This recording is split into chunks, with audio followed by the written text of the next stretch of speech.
Hello guys, welcome back to our channel.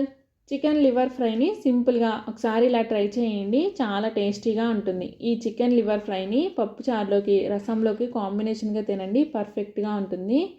ఈ chicken liver ఫ్రైని ఇలాగే తిన్నా చాలా బాగుంటుంది.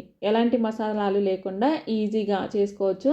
ఇక్కడ నేను 1/2 kg చికెన్ లివర్ని అయితే తీసుకున్నాను. వీటిని నీట్గా క్లీన్ చేసుకొని చిన్న చిన్న పీసెస్లా కట్ చేసుకొని ఒక మిక్సింగ్ బౌల్లోకి వేసుకోండి.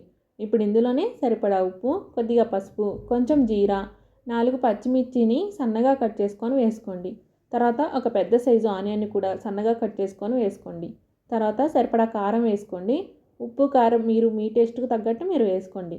తర్వాత ఫ్రెష్గా చేసుకున్న అల్లం వెల్లుల్లి పేస్ట్ని వేసుకొని అండ్ ఫైనల్గా కొద్దిగా కరివేపాకును కూడా వేసుకొని అంతా ఒకసారి కలుపుకోండి. ఇవన్నీ వేసుకున్న తర్వాత మంచిగా మ్యారినేట్ చేసుకొని ఒక 1/2 అవర్ పక్కన పెట్టుకోండి. డీప్ ఫ్రై కోసం ప్యాన్ పెట్టుకొని ఆయిల్ వేసుకోండి. ఆయిల్ హీట్ అయిన తర్వాత 2 ఎండుమిరపకాయలని తుంపుకొని వేసుకోండి. అవి కొద్దిగా వేగిన తర్వాత మ్యారినేట్ చేసుకున్న చికెన్ లివర్ని వేసుకోండి. ఇప్పుడు అంతా ఒకసారి కలుపుకొని మూత పెట్టుకొని మీడియం ఫ్లేమ్లో మగ్గించుకోండి. మూత తీసి మధ్య మధ్యలో కలుపుకుంటూ ముక్కలు ఉడికేంత వరకు మగ్గించుకోండి.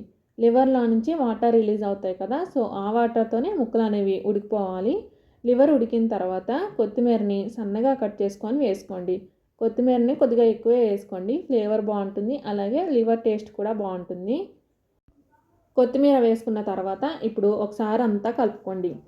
మూత పెట్టుకొని మరో 5 నిమిషాలు మగ్గించుకోండి. లివర్ ఉడికిందో లేదో ఇక్కడ గరిటెతో నొక్కి చూపిస్తున్నాను చూడండి. లివర్ అనేది మంచిగా ఉడికిపోయింది.